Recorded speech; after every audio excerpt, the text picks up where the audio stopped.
नमस्कार विद्यार्थिनींनो, मी मोटेगावकर टीचर. आज आपण इयत्ता 10वी गणित भाग 2 या विषयाचा अभ्यास करणार आहोत. गणित भाग 2चा पहिला धडा आहे समरूपता, सिमिलॅरिटी.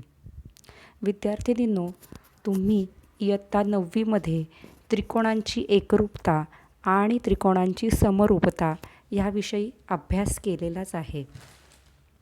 या वर्षी 10वीला आपण त्रिकोणाच्या क्षेत्रफळाशी संबंधित काही गुणधर्मांचा अभ्यास करणार आहोत. त्याच गुणधर्मांचा उपयोग करून आपण काही प्रमेयांची सिद्धताही शिकणार आहोत. परंतु हे सर्व शिकण्यापूर्वी, धड्याला सुरुवात करण्यापूर्वी आपण त्रिकोणाच्या क्षेत्रफळाच्या गुणधर्मांची थोडीशी उजळणी करणार आहोत. Students, you have already learnt the congruency and similarity of two triangles in 9th standard. Now in 10th standard we are going to study some properties related to areas of two triangles. Using these properties we are going to learn some theorems. मग आपण हे सर्व सुरू करण्याआधी आपण थोडीशी उजळणी करणार आहोत. विद्यार्थिनींनो, तुम्ही अगदी 6वी-7वीपासून त्रिकोणाच्या क्षेत्रफळाचं सूत्र शिकलेलं आहात, अभ्यासलेले आहे. तर त्रिकोणाच्या क्षेत्रफळाचे सूत्र आहे 1/2 गुणिले पाया गुणिले उंची. Area of a triangle is equal to half into base into height. आता मला सांगा, त्रिकोणाची उंची म्हणजे काय? आठवतं आहे का तुम्हाला? तर त्रिकोणाची उंची म्हणजे त्रिकोणाच्या शिरोबिंदूतून समोरच्या बाजूवर टाकलेला लंब म्हणजेच त्रिकोणाची उंची होय. बघा आकृतीमध्ये, आकृती 1मध्ये बघा. आकृती 1मध्ये आपण लघुकोन त्रिकोण काढलेला आहे. लघुकोन त्रिकोणाचे सर्व शिरोलंब त्रिकोणाच्या अंतर्भागातच असतात. आकृती 2चे निरीक्षण करा. आकृती 2मध्ये आपण काटकोन त्रिकोण काढलेला आहे आणि काटकोन त्रिकोणात काटकोन असलेल्या बिंदूतून कर्णावर काढलेली लंबरेषा हीच त्या त्रिकोणाचा शिरोलंब असते, म्हणजेच इथे EK. कारण का? तर उरलेल्या ज्या बाजू आहेत त्या एकमेकींना काटकोन करूनच आहेत, म्हणजे DE आणि EF या बाजू परस्परांना लंबच आहेत. आकृती 3 बघा. इथे आपण विशालकोन त्रिकोण काढलेला आहे आणि ह्या विशालकोन त्रिकोणात त्याचे 2 शिरोलंब हे त्रिकोणाच्या बाह्य भागात आलेले दिसतील तुम्हाला. म्हणजेच संबंधित बाजूंवर जर तुम्हाला शिरोलंब काढायचे असतील तर त्या बाजू तुम्हाला वाढवाव्या लागतात.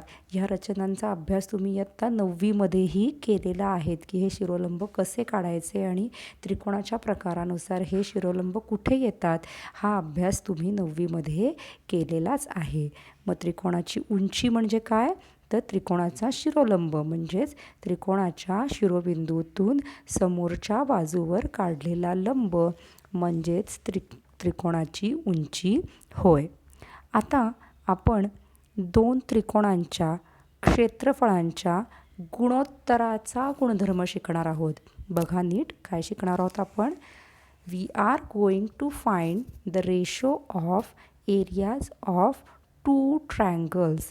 रेशो किंवा गुणोत्तर म्हणजे काय ते तुम्ही शिकलेलाच आहात की जेव्हा आपण न्यूमरेटर आणि डिनॉमिनेटर वापरून जेव्हा आपण लिहितो तेव्हा त्याला काय म्हणतो आपण? दोघांचं गुणोत्तर असं म्हणतो, रेशो असं म्हणतो. बरोबर आहे की नाही?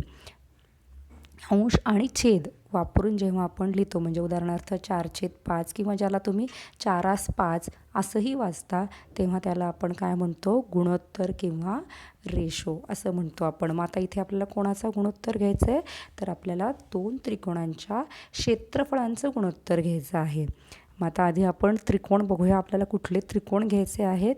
तर आपला पहिला त्रिकोण आहे त्रिकोण ABC आणि दुसरा त्रिकोण आहे आपला PQR. So now let us consider the two triangles. First triangle is triangle ABC and the second triangle is triangle PQR. Now we are going to write the areas of these two triangles. So and then we are going to find the ratio of their areas. मग आता तुम्हाला जर त्रिकोण ABCचे क्षेत्रफळ लिहायचे असेल तर ते आपण कसे लिहितो तुम्ही बघू शकता. तिथे कसे लिहितो तुम्ही आपण A कंसात त्रिकोण ABC. ए म्हणजे एरिया म्हणजे क्षेत्रफळ म्हणून मग लिहिताना आणि वाचताना आपण ते वाचणार आहोत त्रिकोण ABCचे क्षेत्रफळ जे अंशात लिहिलेलं आहे आणि छेदात लिहिलेलं आहे त्रिकोण PQRचे क्षेत्रफळ आणि त्यांचं काय घेतलेलं आहे आपण गुणोत्तर. अंश आणि छेद या रूपात ते लिहिलं आहे. So here we have taken the ratio of the areas of two triangles, that is area of triangle ABC upon area of triangle PQR. मग आत्ताच आपण सूत्र पाहिलं आहे की त्रिकोणाच्या क्षेत्रफळाचं सूत्र आहे 1/2 गुणिले पाया गुणिले उंची. मग जर तुम्ही पहिल्या आकृतीमध्ये जर बघितलं तर त्रिकोणाचा पाया आहे BC आणि त्रिकोणाची उंची आहे AD. म्हणून त्रिकोण ABCचं क्षेत्रफळ येणार आहे 1/2 गुणिले BC गुणिले AD आणि त्रिकोण PQRचे क्षेत्रफळ येणार आहे 1/2 गुणिले QR गुणिले PS. आता इथे तुम्ही बघाल तर 1/2 कट होईल आणि तुम्हाला मिळेल एरिया त्रिकोण ABC छेद एरिया त्रिकोण PQR बरोबर BC गुणिले AD छेद QR गुणिले PS. So when you take the ratio of areas of two triangles using the formula, the term half is going to cut from the numerator and the denominator. So you will remain with the ratio is equal to BC into AD upon QR into PS. आणि आता जर तुम्ही आकृतीचे निरीक्षण केलं तर BC आणि AD हे पहिल्या त्रिकोणाचे पाया आणि उंची आहेत तर QR आणि PS हे दुसऱ्या त्रिकोणाचे पाया आणि उंची आहेत. So if you observe the diagrams BC and AD is the base and height of the first triangle and QR and PS respectively is the base and height of the second triangle. So we say that the ratio of the areas of two triangles is equal to the ratio of the products of their bases and corresponding heights. म्हणजेच दोन त्रिकोणांच्या क्षेत्रफळांचे गुणोत्तर हे त्यांच्या पाया व संगत उंची यांच्या गुणाकाराच्या गुणोत्तरा एवढे असते.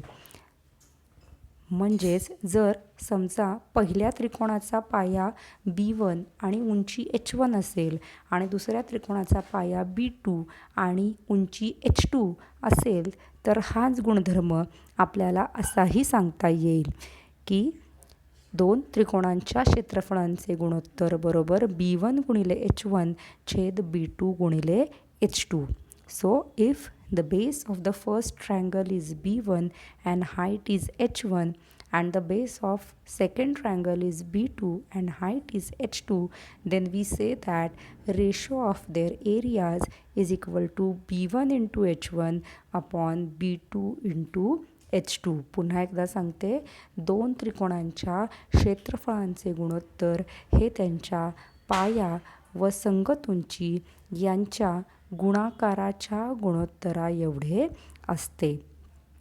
आता आपण ह्यातलीच एक पहिली अट बघणार आहोत. मग पहिली अट काय आहे ते समजून घेण्यासाठी आता दिलेल्या त्रिकोणांचे आपण निरीक्षण करूया. Now we are going to discuss some conditions based on these two triangles. So let us observe these two triangles, triangle ABC and triangle PQR. if you observe the diagram, you will see that their heights are equal. जर तुम्ही आकृतीचं निरीक्षण केलं तर तुमच्या असं लक्षात येईल की दोन्हीही त्रिकोणांची काय सारखी आहे, तर उंची सारखी आहे. आता आपण ह्या दोन्ही त्रिकोणांच्या क्षेत्रफळांचं गुणोत्तर लिहूया. म्हणून एरिया त्रिकोण ABC अपॉन एरिया त्रिकोण PQR बरोबर पहिल्या त्रिकोणाचा पाया आहे BC आणि उंची आहे H, आणि दुसऱ्या त्रिकोणाचा पाया आहे QR आणि उंची आहे H. म्हणून H आता इथे सारखा असल्यामुळे कट होईल आणि तुम्हाला उत्तरे मिळेल BC छेद QR. So if you observe the diagram, base of the first triangle is BC and height is H. Base of the second triangle is QR and height is H. So when you take the ratio of these quantities, H will be cancelled and you will remain with the ratio BC upon QR. Now BC is the base of the first triangle and QR is the base of the second triangle. So therefore we can say that the ratio of the areas of two triangles with equal heights is equal to the ratio of their corresponding bases. म्हणजेच काय, तर समान उंची असलेल्या दोन त्रिकोणांच्या क्षेत्रफळांचे गुणोत्तर हे त्यांच्या संगत पायाच्या गुणोत्तरा एवढे असते. म्हणजे जेव्हा दोन त्रिकोणांमध्ये त्यांची हाईट किंवा उंची समान असते तेव्हा त्या दोन त्रिकोणांच्या क्षेत्रफळांचं गुणोत्तर हे त्यांच्या पायाच्या गुणोत्तरा एवढे असते. ही झाली आपली पहिली अट, पहिली कंडिशन. आता आपण दुसरी कंडिशन बघणार आहोत. त्यासाठी या आकृतीचे निरीक्षण करूया. या आकृतीमध्ये दोन त्रिकोण दाखवलेले आहेत. आता कोणते दोन त्रिकोण आपल्याला घ्यायचे आहेत, तर आपल्याला घ्यायचे आहेत त्रिकोण ABC आणि त्रिकोण ABP. So now observe the diagram. We have to take the ratio of the areas of triangle ABC and triangle APB. So from the diagram we get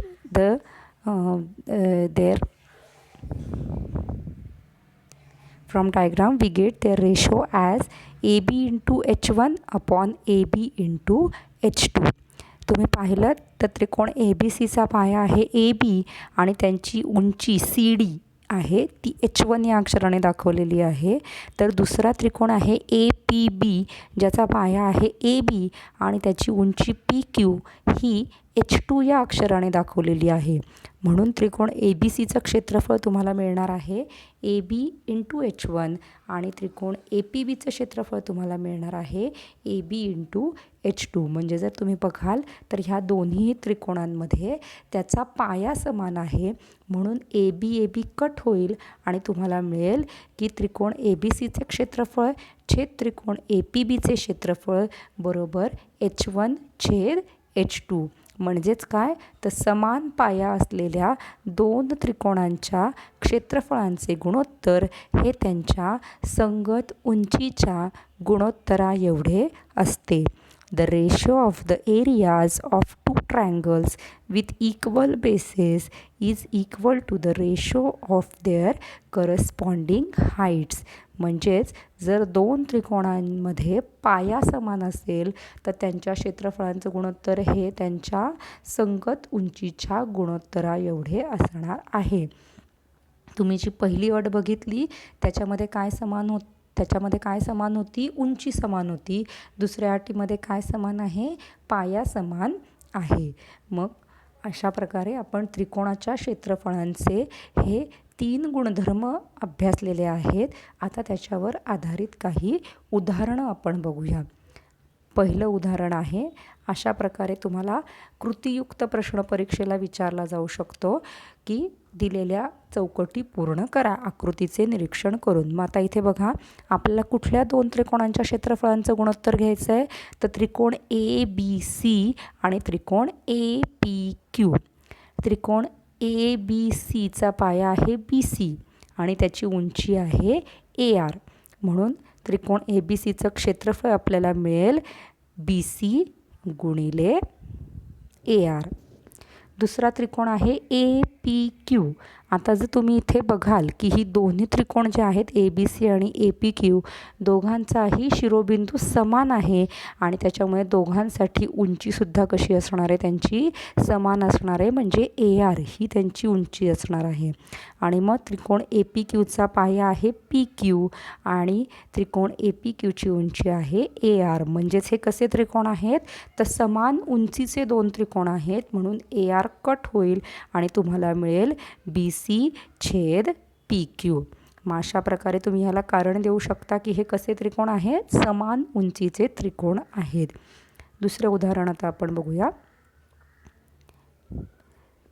तुम्हाला त्रिकोण LMN आणि त्रिकोण DMN ह्या दोन त्रिकोणांच्या क्षेत्रफळांचं गुणोत्तर तुम्हाला शोधायचं आहे.